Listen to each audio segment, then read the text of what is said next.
The palace banquet hall was filled with the sound of Odin's men and various members of his court. A glorious feast was being prepared in honor of the great king and a recent victory against an enemy kingdom who threatened peace against the Nine Realms. The grand company were all talking amongst themselves as the kitchen stewards began placing out the hearty bounty. The men stared at each platter like starving dogs. Beasts and birds of all kinds were laid out on the long, sturdy oak table. Everything was cooked to perfection, along with sides of fruits, vegetables, and dessert dishes. It all looked so appetizing, the men felt they'd go crazy if they couldn't eat soon.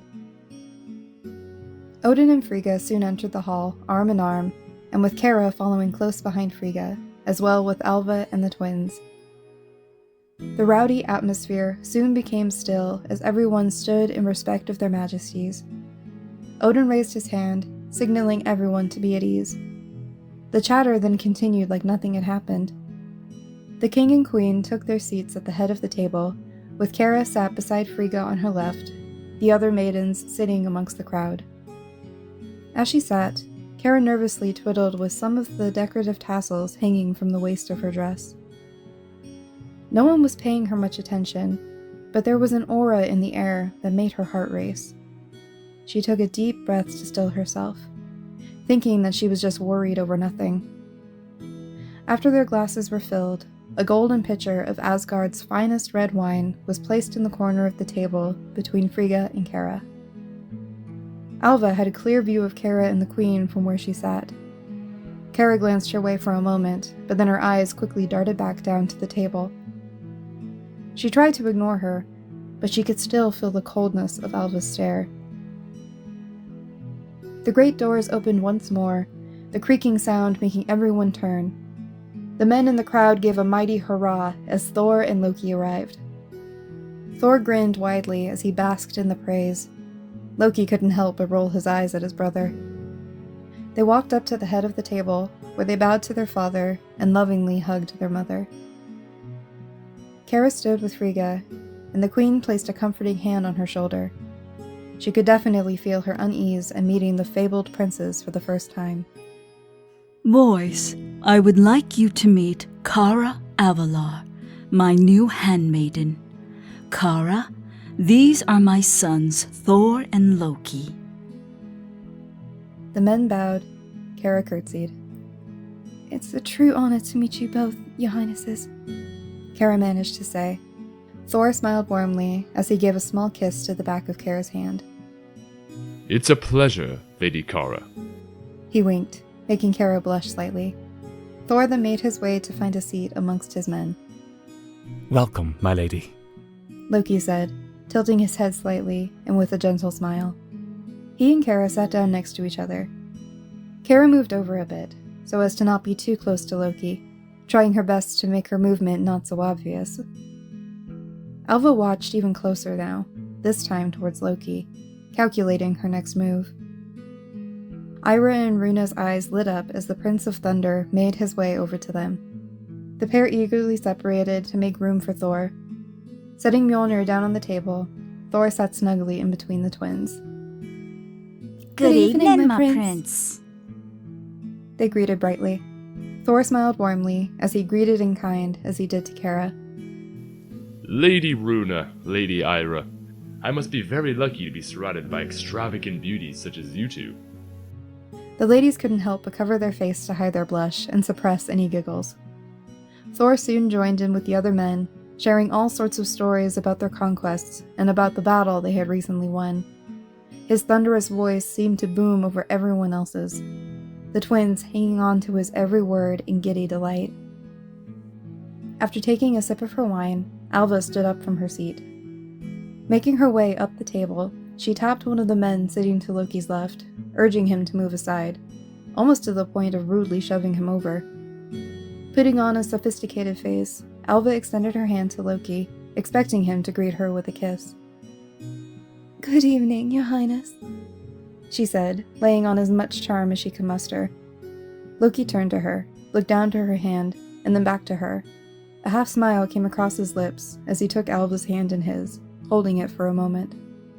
"Good evening, Lady Alva," he replied, soon letting go of her hand.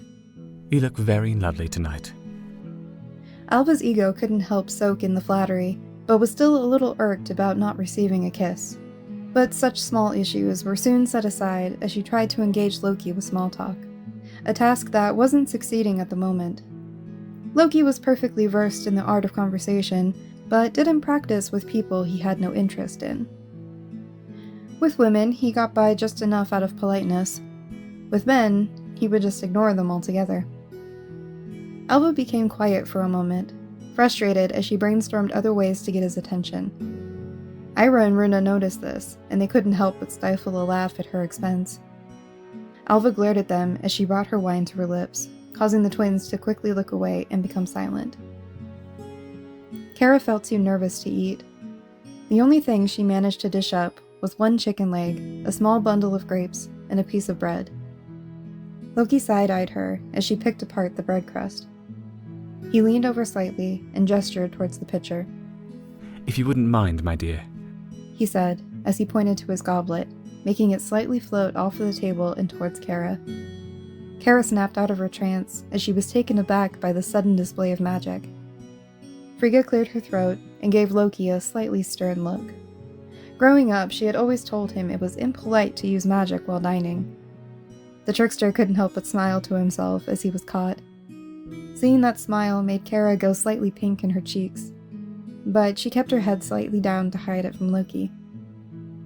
Kara poured the wine, making sure not to spill a single drop. She then slid his glass back over to him. Their hands briefly brushed against each other as the exchange was made. Loki managed to fully look at Kara as he reached for his glass, his emerald green eyes locked onto her stormy hazel ones. Kara could have sworn that she saw them shimmer for a moment. Thank you, my lady, he said softly, his voice smooth like honey. Kara felt a butterfly or two begin to flutter in the pit of her stomach. She gave him a small smile as Loki tilted his glass to hers in cheers. "You're very welcome, my prince," Kara replied. Her voice was small and almost hard to hear over the crowd. Loki smiled in kind as he took a drink. Alva gently cleared her throat and started speaking once more.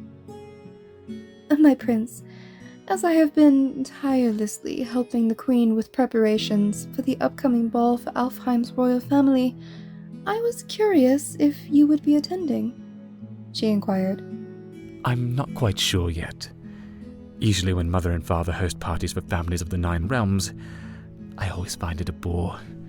Nothing but talks of kingdom expansions, murders, and stale idle gossip.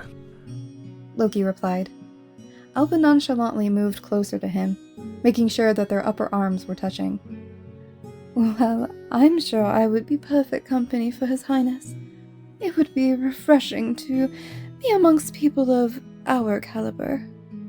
Wouldn't you agree?" Alva added, her words an indirect sting towards Kara. Kara tried her best to ignore it, but she knew full well what Alva was trying to do. Loki took another sip of wine before speaking. I don't know. I feel seeing new faces is always more refreshing, Lady Alva. I may make a small appearance for father and mother's sake. Alva's lips pursed, but she held her tongue, as to not say anything out of turn. "I hope you do, my prince. My father will be attending as well. I understand that he and King Allfather have been discussing important mergers as of late. Something that I feel will benefit both of our families very well," she replied with a knowing smirk. Loki pressed his lips together in a thin line, forcing a smile. He didn't quite like what that implied.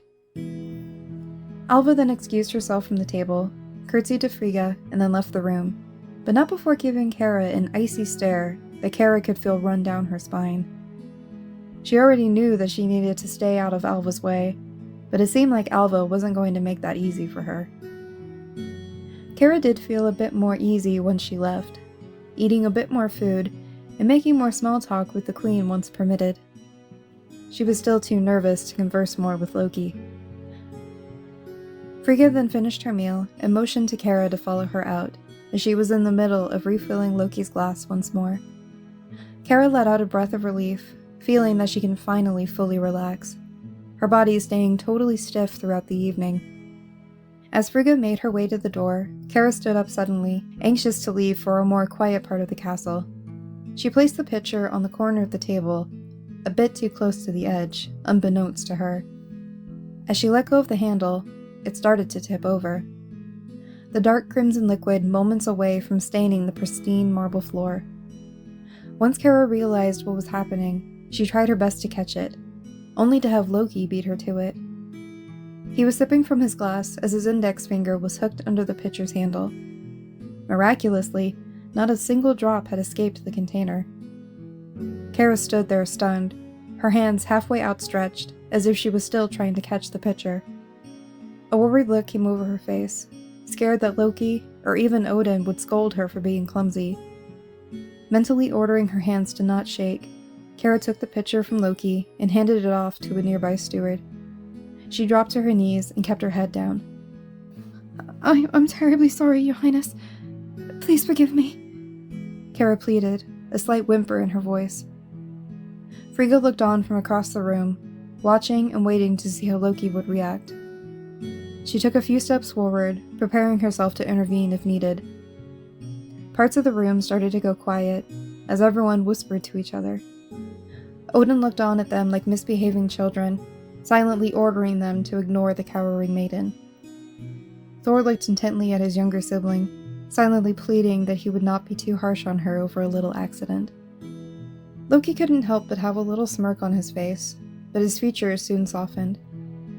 Normally, he'd love to have someone kneel before him, but in Kara's case, it wasn't necessary. Loki placed 2 fingers under Kara's chin and lifted up her head. Kara's heart began to race as soon as she looked up at him, the coolness of his touch sending goose flesh down her arms. It's quite all right, my dear. No harm done, Loki said calmly. Kara was at a loss for words as she looked into his soft, kind eyes. She saw them shimmer again. As gracefully as she could, Kara stood, smoothing out her dress as she did. Thank you, Your Highness. Kara nervously curtsied, and she scampered off to the Queen.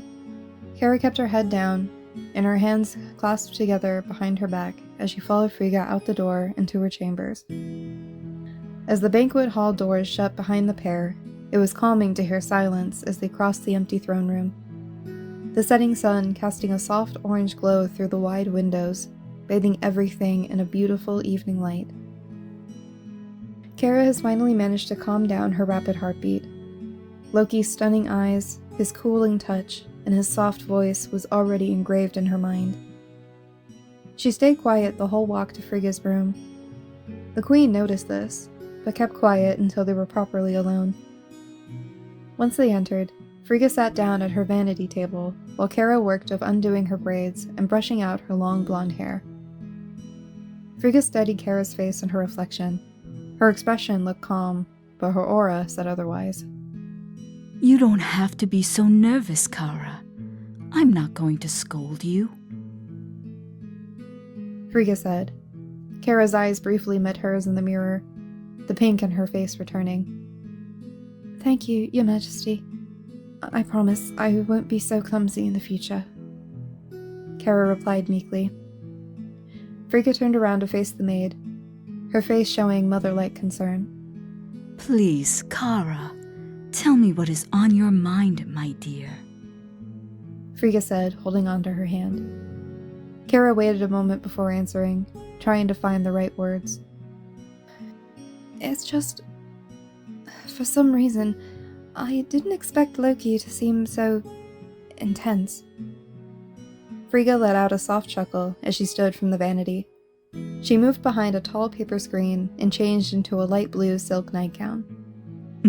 I know Loki can seem a bit unapproachable at times, but he really is a sweet son. He just doesn't show it much. Kara gathered Frigga's garments, placing them in a basket for the laundress.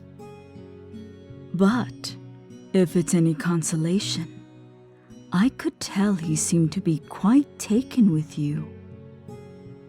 Frigga continued. Something about that statement made Kara feel fuzzy inside. The whole time she just assumed he was being polite. She didn't think she would feel accepted so quickly. She stood at the foot of the bed as Frigga began to slip under the plush blankets. "Is there anything else you require, my queen?" Frigga shook her head as she smoothed out the fabric of the covers. No, my dear. Please, do get some rest tonight. Tomorrow, Alva will be helping me with the final preparations for the ball we will be hosting for the family of Alfheim in 2 days. Yourself, Eira, and Runa will be free of duties until then. Kara nodded her head. "Yes, my queen. Thank you. Please sleep well." Kara turned to leave, but Frigga stopped her for a moment. Before you go, Kara, I want to show you something. Frigga leaned over and opened the drawer to her bedside table. She pulled out a small black leather-bound book with a design of golden swirls imprinted on both sides. Kara walked over and gingerly took the book from Frigga. The cover was smooth, and the pages faintly smelled of vanilla. It's a book of poetry. I've collected several volumes whenever the king and I visit other realms. This one contains works from Midgard. Loki used to borrow this one from me all the time. I think you'll like it. Kara gave her a soft smile and thanked her before leaving, promising to return the book promptly in time.